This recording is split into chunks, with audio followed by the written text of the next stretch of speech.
नमस्कार, मैं हूं आपके साथ प्रियंका शर्मा। सुबह के 11 बज चुके हैं। रिपब्लिक भारत में आप सभी का बहुत स्वागत है।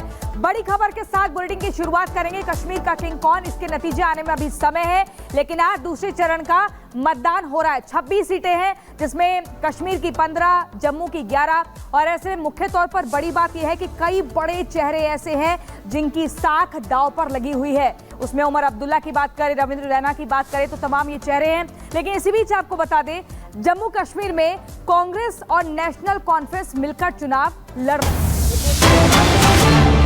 नाराजगी दिखाई है यहाँ पर। कांग्रेस नेशनल कॉन्फ्रेंस गठबंधन में विवाद थोड़ा बढ़ता जा रहा है, क्योंकि आपको बता दें हाल ही में उमर अब्दुल्ला की तरफ से कहा गया था कि जम्मू में कांग्रेस ने कम प्रचार किया है। ये भी नाराजगी व्यक्त की थी और ये विवाद बढ़ता ही जा रहा है। ऐसे में नाराजगी अभी साफ तौर पर दिखने लगी है। कहाँ उमर अब्दुल्ला का कांग्रेस पर सीधे तौर पर निशाना। वो अपनी नाराजगी दिखाते हुए कह रहे हैं कि कांग्रेस ने जम्मू में प्रचार उतना बेबाकी से नहीं किया जितना करना चाहिए था। सुनिए आप उमर अब्दुल्ला क्या कुछ कह रहे हैं। After Rahul is done campaigning in 1 or 2 seats in Kashmir, he focuses in Jammu. Ultimately, what the Congress does in Kashmir is not that important. What the Congress does in Jammu is important. And unfortunately, Congress hasn't done as much in the plains of Jammu as we would expect them to do. The lion's share of the seats that the alliance gave in Jammu was to the Congress party. Yet the Congress's campaign in Jammu is yet to begin, and there are only 5 days of campaigning. So I hope that after Rahul is done campaigning on this one seat in the valley, the Congress focuses all its attention in the plains of Jammu.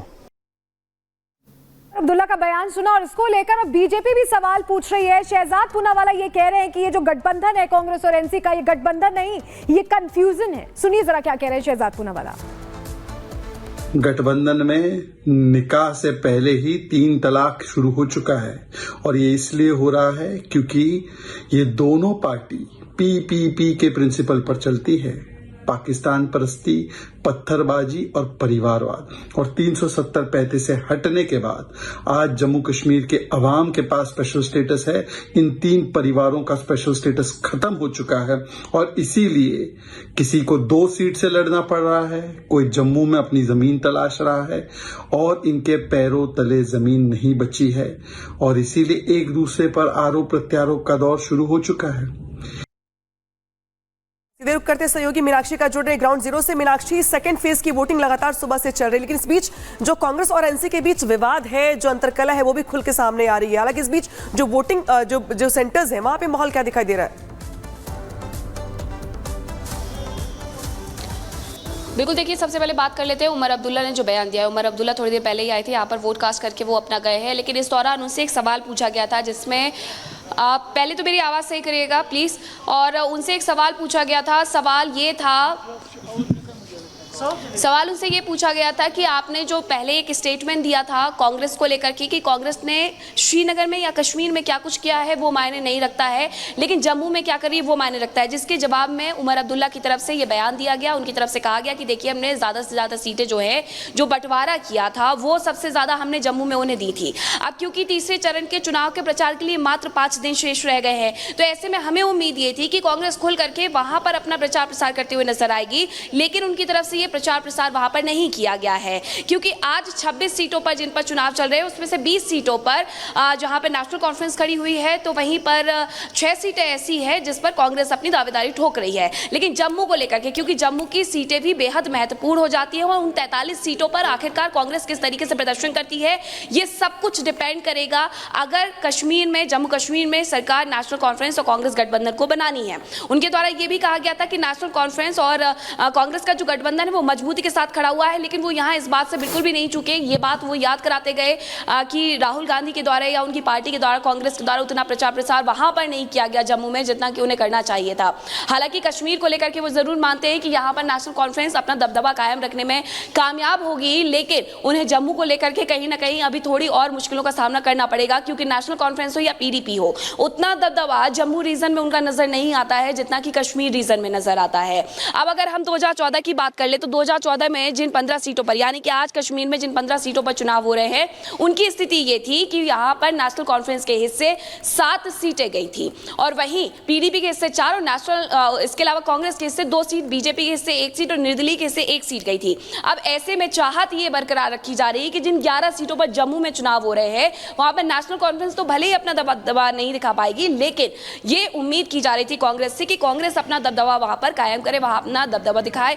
यही वजह है कि जब उनसे इस तरीके से सवाल पूछा गया उमर अब्दुल्ला से, क्योंकि उन्होंने ये बयान पहले भी दिया था और इसी बात का जिक्र जब उनसे किया गया कि आपने कहा था कि कांग्रेस कश्मीर में क्या करती है मायने नहीं रखता है, वो जम्मू में क्या करते हैं मायने रखता है। और इस दौरान जो खुल करके उनकी गलत थी वो सामने देखने को मिली।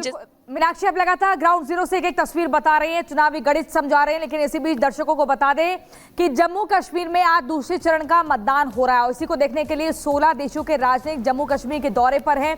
ऐसे में वो अलग अलग पोलिंग बूथ पर जा रहे हैं, वहां पर जायजा ले रहे हैं, क्योंकि 10 साल बाद ये चुनाव हो रहे हैं घाटी में। आप देखिए कैसे ये बड़गाम की बात करें या अलग अलग पोलिंग बूथ की बात करें, यहाँ पर 16 देशों के राजनयिक पहुंच रहे हैं, यहाँ पर देखिए जायजा ले रहे हैं, देख रहे हैं कि कैसी चुनावी प्रक्रिया है, क्योंकि 10 साल बाद चुनाव होना एक बहुत बड़ी बात है, एक ये महत्वपूर्ण बात है और इसी को देखने के लिए 16 देशों के राजनयिक पहुंचे हैं। 26 सीटों पर यह मतदान हो रहा है।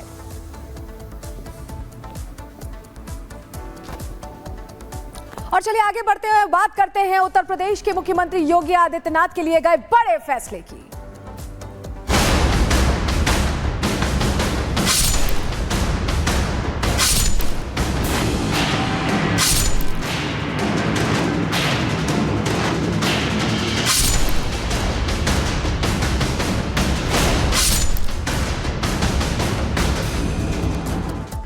हाल ही के दिनों में कई ऐसी तस्वीरें सामने आई जहां खाने में थूक मिलाकर परोसी जा रही थी या यूरिन मिलाकर जूस परोसा जा रहा था और उसको लेकर प्रश्न खड़े हो रहे थे। तिरुपति विवाद भी जब सामने आया, उसके बाद उत्तर प्रदेश के मुख्यमंत्री ने बड़ा फैसला लेते हुए ये कह दिया उन्होंने कि अब जो रेस्टोरेंट्स हैं, जो होटल्स हैं, उन्हें सीसीटीवी इंस्टॉल करना होगा और पूरी तरह से हर चीज की जानकारी देनी होगी कि दुकानदार कौन है, प्रोपराइटर कौन है, कितने लोगों को एम्प्लॉय किया गया है, उनका वेरिफिकेशन कराना होगा। यानी योगी आदित्यनाथ ने बता दिया है कि उत्तर प्रदेश में ऊंची दुकान और अशुद्ध पकवान नहीं चलेंगे। रिपोर्ट देखिए।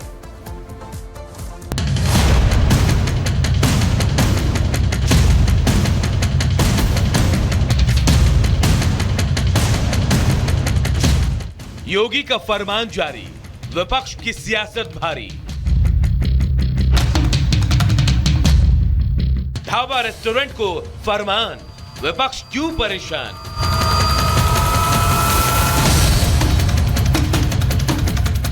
दुकानों पर नेम प्लेट जरूरी, फैसले का विरोध सियासी मजबूरी। सीएम योगी ने दुकानों में नेम प्लेट लगाने का आदेश क्या दिया। हमेशा की तरह इस फैसले पर भी विपक्ष को परेशानी होने लगी। जनता के हित के लिए फैसले पर भी सवाल खड़े करने में देरी नहीं की गई। कांग्रेस से लेकर सपा तक सभी को फैसला नागवार लगने लगा। ऐसा लगता है कि भारतीय जनता पार्टी की सरकार और योगी जी सुप्रीम कोर्ट की भी कोई इज्जत नहीं करते। सुप्रीम कोर्ट पहले ही डायरेक्शन दे चुका है, लेकिन इसके बावजूद अगर योगी जी इस तरीके का कदम उठा रहे हैं, वो सिर्फ एक समुदाय को परेशान करने के लिए ये कदम उठाया जा रहा है। दुकानों पर नेम प्लेट लगाने के फैसले पर कांग्रेस सियासत कर रही है तो सपा कहां पीछे रहने वाली। सपा ने जनता के हक में निर्णय को तुगलकी करार दे दिया और ये भूल गई कि साफ सफाई ना किसी मजहब की दरकार है, ना ही व्यक्ति विशेष की जिम्मेवारी, बल्कि ये मानवीय सभ्यता की बुनियादी शर्त है। दलित, पिछड़े और जो अल्पसंख्यक हैं, उनकी दुकानों को बंद करवाने के लिए प्रदेश के मुख्यमंत्री ने ये तुगलकी आदेश जारी किया है। अब पुलिस पूरे प्रदेश में सारे दुकानदारों से वसूली करने का काम करेगी, उन पर फर्जी मुकदमे लगाएगी और व्यापारियों का शोषण होगा।